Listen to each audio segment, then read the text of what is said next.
Kadang hal paling menyeramkan bukanlah apa yang kita lihat, tapi apa yang bersembunyi di balik gelap. Jika kamu penakut, lebih baik jangan lanjutkan video ini. Karena malam ini, aku akan membawamu ke sebuah kisah yang tak akan mudah kamu lupakan. Nama gue Adit. Gue tinggal di kaki Gunung Mandara. Salah satu gunung yang katanya angker dan belum semua jalurnya bisa dilewati pendaki biasa. Bokap gue Pak Leman dikenal warga sebagai pawang gunung. Udah puluhan tahun kerjaannya. Nganterin tim ekspedisi, kadang juga bantu. Cari orang hilang di hutan. Orang-orang percaya dia bisa buka jalan dan tahu cara negosiasi sama penunggu gunung. Ilmu yang enggak semua orang bisa pelajari. Hidup kami di desa sederhana. Tenang. Tapi waktu itu, sekitar awal bulan, suasana mendadak berubah sejak ada rombongan pendaki dari luar kota datang ke balai desa. Mereka dari komunitas pendaki ekstrem, katanya, mau buka jalur baru ke puncak timur Gunung Mandara. Jalur yang selama ini dianggap terlarang. Nggak pernah ada warga yang berani ke sana. Bahkan hewan pun katanya menghindari jalur itu. Di peta jalur timur cuma tampak seperti hutan lebat dan tebing curam. Tapi rombongan itu maksa. Gue sempat dengerin dari balik warung kopi waktu mereka ngomong sama Pak Lurah, kami cuma butuh pawang yang bisa buka jalan. Kami sudah siap secara peralatan dan tim medis. Kami nggak percaya mitos, kata salah satu dari mereka. Sombong banget pikir gue. Tapi kemudian mereka ketemu bokap gue. Awalnya bokap nolak. Tapi entah kenapa 2 hari kemudian dia berubah pikiran dan setuju buat mimpin pendakian itu. Malam sebelum pendakian, bokap duduk sendiri di teras rumah. Bau dupa kecium ke seluruh halaman. Gue duduk di sampingnya. Lampu temaram, suara jangkrik, dan angin dari arah gunung bikin suasana makin gak enak. Pak yakin mau ikut mereka? Gue tanya pelan. Dia nggak langsung jawab. Matanya nanar lihat ke arah hutan. Nggak bisa terus-terusan takut. Dit, kadang kita harus buka jalan meski tahu bisa nggak balik. Gue nggak ngerti maksudnya. Tapi dari tatapan dia gue tahu kali ini beda. Biasanya bokap santai tiap kali naik gunung. Tapi sekarang dia kayak orang yang lagi ngebaca wasiat hidupnya sendiri. Besok paginya rombongan itu berangkat. Ada 7 orang termasuk bokap gue. Mereka bawa tenda drone GPS logistik lengkap. Warga cuma bisa ngeliat dari jauh. Banyak yang bisik-bisik, ada yang baca doa. 3 hari berlalu, nggak ada kabar. Sinyal di gunung emang jelek, tapi biasanya tim ekspedisi minimal kirim tanda lewat HT. Ini bener-bener hening. Gua, nyokap, dan warga mulai khawatir. Tapi hari keempat pagi bokap muncul. Sendirian. Dia jalan pelan kayak orang abis jatuh dari tebing. Baju kotor, tangan lecet, muka pucat kayak mayat. Nyokap langsung lari nyambut. Gue ikut nyamperin. Pak yang lain mana? Bokap diem, matanya kosong. Dia duduk di balai bambu depan rumah. Nafasnya berat. Apa yang terjadi Pak? Lama dia diem. Baru setelah maghrib dia ngomong, pelan banget. Jangan pernah ke arah timur, jangan. Itu doang yang dia bilang. Gue dan nyokap terus desak. Tapi tiap ditanya dia cuma ulang kalimat itu. Malam itu dia nggak tidur. Cuma duduk sambil megang batu kecil hitam yang katanya dia ambil dari atas puncak. Yang bikin semua tambah aneh, 3 hari kemudian nyokap bilang dia telat datang bulan. Kami kira masuk masa menopause. Tapi waktu ke bidan dia dinyatakan hamil. Gue kaget. Bukan cuma karena umurnya udah 51 tahun. Tapi karena dia sama bokap udah lama banget nggak rencana punya anak lagi. Dan anehnya dari hasil pemeriksaan semua normal. Janin berkembang. Denyut jantung ada. Tapi saat usia kehamilan masuk bulan ke-9, nggak ada tanda-tanda lahiran. Bulan ke-10 perut makin besar, tapi nggak ada kontraksi. Bidan bilang mungkin keliru hitung. Tapi masuk bulan ke-11, bahkan ke-13 perut nyokap udah kayak orang hamil kembar 3. Tapi nggak ada rasa sakit, nggak ada air ketuban, nggak ada bukaan. Yang ada cuma mimpi-mimpi aneh. Nyokap sering tengigau. Katanya dia mimpi jalan di hutan gelap, dan ada yang ngelus perutnya dari balik kabut. Kadang dia ngomong dalam tidur pakai bahasa yang kami nggak ngerti. Dan tiap habis kejadian itu, pagi harinya bokap cuma duduk di teras sambil bakar dupa lagi. Mukanya makin pucat, matanya kayak orang nyimpen dosa besar. Gue tahu semua ini ada hubungannya sama puncak timur Gunung Mandara. Tapi bokap nggak pernah mau cerita lebih dari kalimat yang sama itu. Jangan pernah ke arah timur. Dan gue ngerasa sesuatu dari arah timur itu sekarang udah masuk ke rumah kami. Masuk bulan ke-13, suasana kampung udah kayak mau pecah. Orang-orang yang tadinya biasa aja mulai nyebarin cerita di warung di musala. Bahkan waktu antri air di pancuran. Nama ibu gue Bu Asih jadi bahan bisik-bisik. Ada yang bilang hamil keris. Ada yang nebak disantet, sama orang kampung seberang. Dan gak sedikit juga yang bilang kalau ini akibat dari perjanjian gaib. Gue gak bisa nyalahin mereka juga sih. Ibu hamil udah lebih dari 1 tahun tapi bayinya gak keluar. Dokter sempat kami datangkan dari kota bawa alat USG segala. Dan anehnya hasilnya bilang janinnya masih hidup, tapi gak berkembang seperti biasanya. Justru yang terlihat adalah bentuk yang gak lazim. Kayak membentuk tapi berubah-ubah bentuknya. Kadang besar, kadang kecil. Seolah ada sesuatu yang bergerak bebas di dalam. Gue sempat diam-diam nunjukin hasil USG ke temen gue yang kuliah di kedokteran. Dia cuma ngetik satu pesan, "Dit, ini gak masuk akal. Janin gak bisa begitu. Lu pasti salah lihat atau alatnya rusak." Tapi gue tahu ini bukan soal alat. Ini soal sesuatu yang jauh dari logika manusia. Setiap malam ibu makin sering kebangun. Dia bilang mimpinya sama terus. Jalan sendirian di hutan gelap, telanjang kaki, nyeker di tanah yang becek dan dingin. Lalu ada sosok tinggi besar. Matanya merah seperti bara api, ngelus perut ibu sambil bisik, "Sebentar lagi, dia akan lahir di bawah bulan merah." Dan parahnya setelah ibu cerita itu ke gua, malam berikutnya dia benar-benar bangun dengan kaki penuh lumpur. Gua periksa kamarnya, gak ada jejak lumpur masuk, tapi kakinya basah, dingin, dan ada bekas potongan akar kecil nempel di telapak. Seakan dia benar-benar jalan di hutan saat tidur. Itu titik awal gue mulai masang kamera kecil di kamar ibu. Gue taruh di atas lemari, kamera lawas sisa teman kuliah yang dulu sering gue pakai buat ngerekam podcast. Tujuannya cuma satu, biar ada bukti kalau ada yang aneh. Dan malam itu, gue lihat sesuatu yang gak bisa gue lupain seumur hidup. Tengah malam ibu bangun, tapi cara bangunnya beda. Pelan banget kayak bukan manusia biasa. Matanya kebuka lebar, tapi kosong, gak ada kedipan. Dia berdiri, buka jendela, dan dari situ dia mulai nyanyi. Bukan lagu daerah, bukan doa, tapi lagu yang bener-bener asing. Nadanya turun naik pelan, tapi nadanya bikin bulu kuduk naik. Suaranya berat, padahal itu suara ibu. Tapi di rekaman, lebih terdengar kayak suara pria tua yang menggeram sambil bersenandung. Waktu gue cek rekaman itu besoknya, tangan gue gemetar. Bukan karena suaranya aja, tapi di detik ke-45, ada bayangan hitam tinggi banget di pojok jendela. Diam. Nggak bergerak, tapi ngeliatin ke arah ibu. Dan pas lagu berhenti, bayangan itu lenyap. Paginya gue tanya ke ibu, "Bu, tadi malam nyanyi lagu apa?" Ibu cuma senyum bingung. "Lagu? Enggak, ibu tidur pulas kok." Gue makin yakin, ini bukan mimpi biasa. Ibu mulai kerasukan sesuatu. Atau, lebih tepatnya, dia mulai dipakai sama sesuatu. Bokap pun makin nggak bisa diajak ngobrol. Dia sering duduk di kursi depan rumah, tatapan kosong, bibirnya komat kamit. Kadang ngomong sendiri, kadang ketawa kecil, kayak dengar sesuatu yang lucu dari arah pohon jambu. Sampai akhirnya suatu malam gue gak tahan. "Pak, bilang yang sebenarnya," kata gue sambil duduk di sampingnya.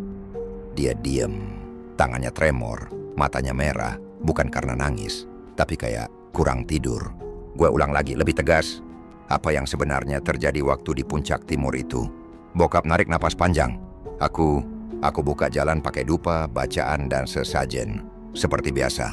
Tapi waktu kita sampai di batu besar itu, hawanya beda. Udara jadi berat, dan bau tanah tiba-tiba amis.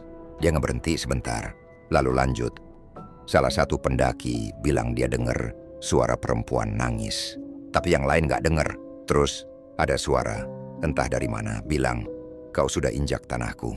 Tinggalkan satu, dan semua selamat." Dan Bapak, gue tanya makin lirih. Aku panik. Mereka mau kabur. Aku bilang ke suara itu, "Apa yang kau mau?" Lalu suara itu bilang, "Minta darah keturunanku." Gue ngerasa darah gue berhenti ngalir. Mulut gue keluh. Dan Bapak nyanggupin. Bokap nutup matanya. Air matanya ngucur pelan. "Aku cuma mau semua selamat." Tiba-tiba, dari dalam rumah, ibu teriak. Gue dan Bokap langsung lari ke dalam.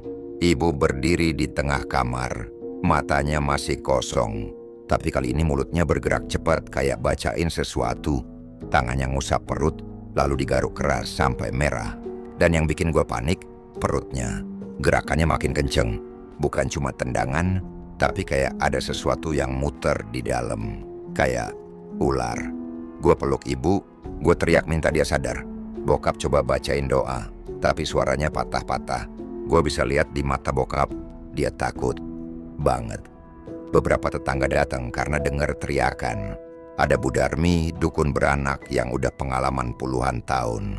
Tapi waktu dia masuk dan lihat ibu, dia langsung mundur. Maaf, saya nggak bisa bantu. Ini bukan urusan manusia. Setelah itu, semua tetangga mulai jaga jarak. Rumah gue kayak dikucilkan. Nggak ada yang berani nganter makanan. Bahkan anak-anak kecil yang biasanya main layangan depan rumah, sekarang udah nggak pernah kelihatan lagi.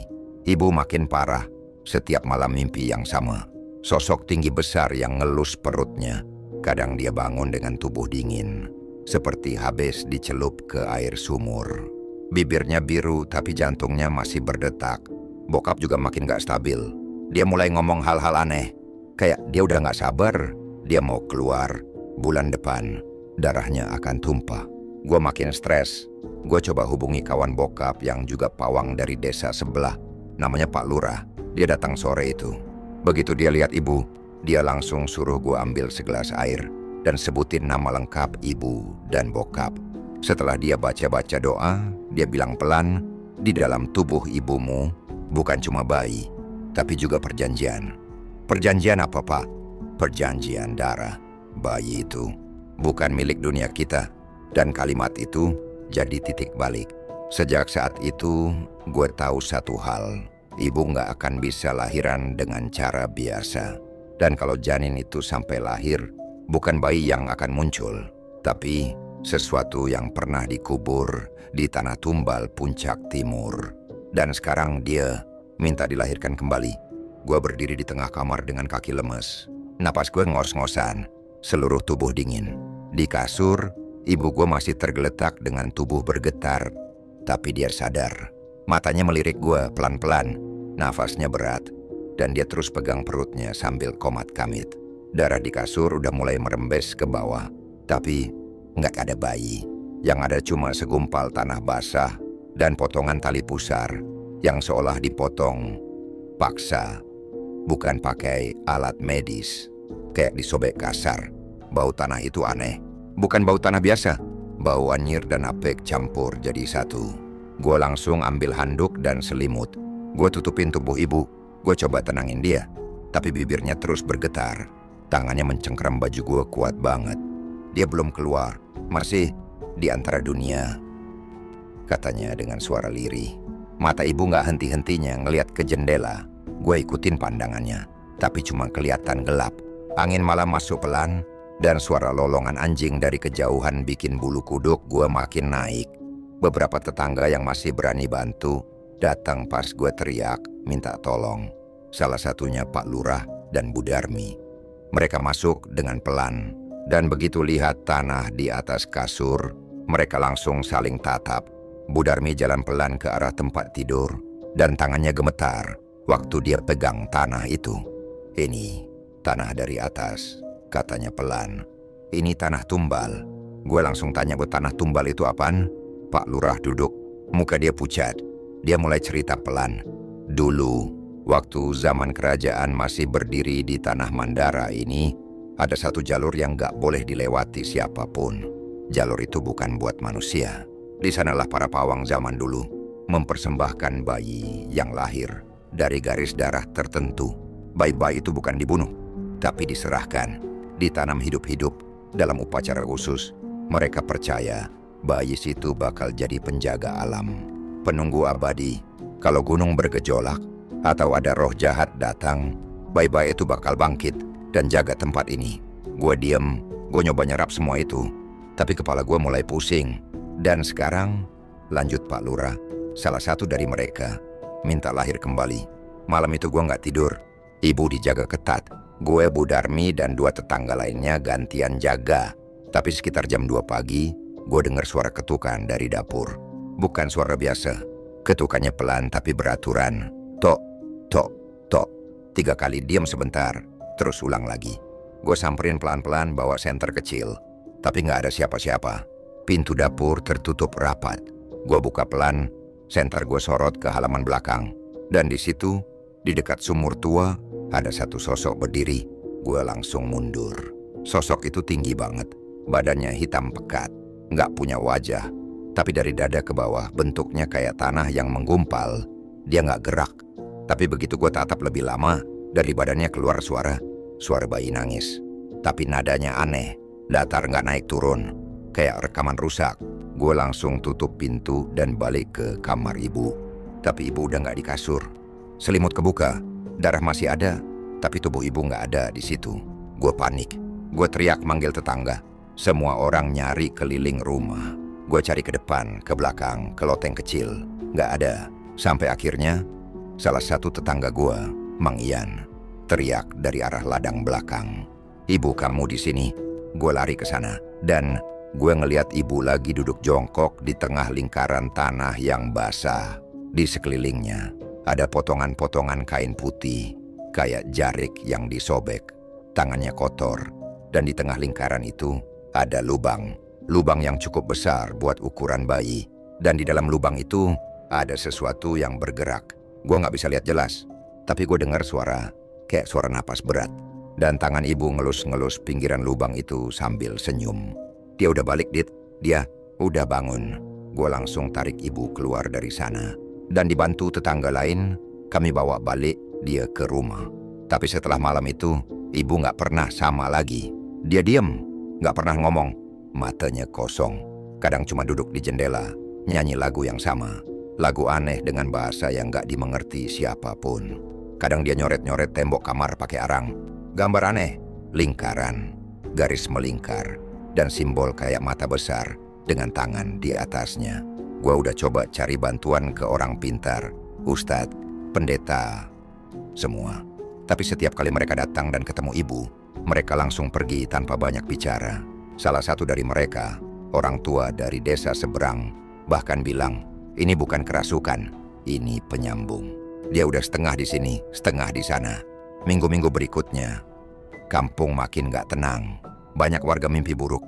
Ada yang bilang lihat bayi jalan di tengah kebun, matanya hitam semua. Ada yang bilang pohon jambu depan rumah tiba-tiba berdarah.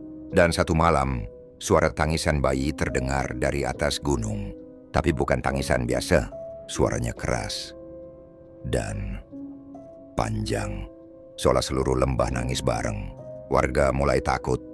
Beberapa dari mereka minta keluarga gue pindah. Tapi Pak Lurah bilang, kalau mereka pergi, kita nggak tahu apa yang akan ikut. Sampai pada akhirnya gue buka buku tua yang bokap simpen di lemari bambu. Buku itu berisi catatan-catatan dari pawang generasi sebelumnya. Di salah satu halamannya ada tulisan, "Jika tanah tumbal terbuka dan darah janji telah turun, maka penjaga lama akan menuntut bentuk. Kelahiran bukan akhir, tapi pintu." Dan saat itu gue sadar, ini belum selesai, malah baru dimulai. Karena yang lahir dari ibu gue bukan bayi, tapi penunggu baru yang terikat oleh darah bapak gue. Dan mungkin satu-satunya cara buat menghentikannya adalah dengan menutup lagi lubang di tanah tumbal. Meski itu berarti gue harus naik ke puncak timur gunung, Mandara, sendirian, dan mungkin gak balik lagi. Seminggu setelah kejadian itu, suasana rumah makin keruh. Ibu masih gak bicara sepatah kata pun. Setiap malam dia duduk di jendela, ngelamun, sambil nyanyi lagu yang sama. Lagu yang gak ada artinya, gak ada irama, tapi bikin bulu kuduk berdiri. Dan setiap kali gue denger lagu itu, tanah di bawah rumah bergetar pelan. Seolah ada sesuatu di dalam yang bergerak. Gue tahu, ini gak bisa didiemin. Gue harus ke atas, ke puncak timur. Tempat semua ini dimulai. Gue minta izin ke Pak Lurah, dia gak setuju. "Kamu pikir kamu kuat lawan yang udah bangkit? Kamu pikir kamu bisa nutup tanah yang udah terbuka?" katanya. Tapi gue nekat. Gue tahu gue mungkin gak balik. Tapi kalau gue gak lakuin ini, ibu gue, kampung gue, semuanya bisa habis. Sebelum berangkat, gue buka lagi buku tua peninggalan bokap. Di halaman terakhir, ada gambar semacam simbol lingkaran dengan 3 garis silang dan mata di tengah. Di bawahnya ditulis, "Kembalikan ke asalnya. Jangan bawa darah baru." Gue nggak tahu maksudnya waktu itu, tapi gue salin simbol itu di selembar kain putih dan gue bawa. Gue berangkat subuh-subuh, sendirian. Jalanan ke arah timur udah ditutup warga, tapi gue tahu jalur tikusnya. Jalur yang dulu bokap lewatin. Semakin gue naik, kabut makin tebal. Pohon-pohon berubah bentuk. Ada yang batangnya bengkok kayak tangan. Ada yang akarnya nongol keluar dan melingkar. Gue jalan pelan, tiap langkah hati-hati.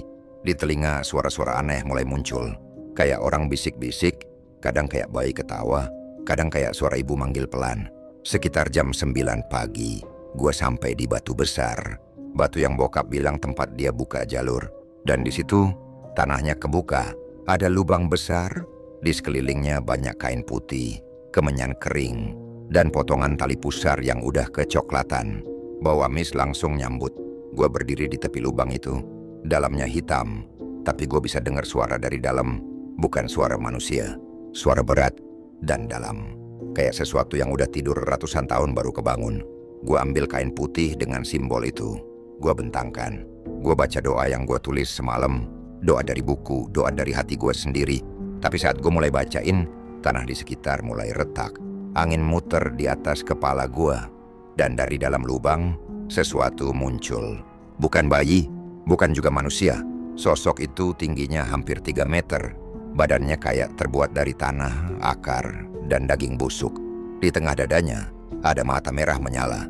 Tangannya panjang. Dan di masing-masing jarinya ada tali pusar yang ngegantung kayak benang. Dia ngomong, tapi bukan pakai suara. Suaranya langsung masuk ke kepala gue. Darahmu, milikku, janji ayahmu, belum lunas. Gue tahan rasa takut. Gue angkat kain putih dengan simbol. Gue bilang, gue anaknya. Tapi gue gak janjiin apa-apa. Gue datang buat nutup perjanjian ini. Sosok itu ngelangkah maju. Tanah di bawah kaki gue runtuh sedikit. Tapi gue tetap berdiri. Gue buka bungkusan yang gue bawa. Isinya cuma satu batu hitam yang bokap bawa pulang dulu. Begitu batu itu gue lempar ke dalam lubang, semua bergetar. Sosok itu ngerintih, kayak kesakitan. Dia mundur, matanya merah berubah jadi hitam. Tali-tali pusar di tangannya mulai jatuh satu-satu. Dan dia ngomong lagi, jika kau tutup, maka satu harus tinggal. Gue bingung, maksud lo apa? Tapi dia udah lenyap ke dalam lubang. Dan tanah di sekitar mulai nutup sendiri. Tanah yang tadi kebuka, sekarang ketutup pelan. Kayak dijahit dari dalam. Akar-akar tumbuh di atasnya. Dan suara angin berhenti. Gue duduk ngos-ngosan. Tapi belum sempat lega, gue lihat tangan gue mulai menghitam. Urat-uratnya keluar. Nafas gue pendek. Gue ngerti sekarang maksud kalimat terakhir dia. Satu harus tinggal. Gue udah jadi bagian dari tanah ini. Tapi sebelum semuanya gelap, gue dengar suara ibu. Jelas. Adit, pulang Nas. Dan semua jadi putih. Gue bangun. Di rumah sakit. Ibu gue duduk di samping tempat tidur. Tangannya megang tangan gue. Dia sehat. Wajahnya cerah. Dan di pangkuannya ada bayi kecil. Namanya Adikara, kata ibu sambil senyum. Dia lahir pas kamu pingsan. Tapi anehnya, nggak ada tanda-tanda dia dari rahim ibu. Gue cuma bisa mandangin bayi itu. Dia tidur, tenang. Tapi di pergelangan kakinya ada tanda lingkaran dengan 3 garis silang. Dan mata di tengah.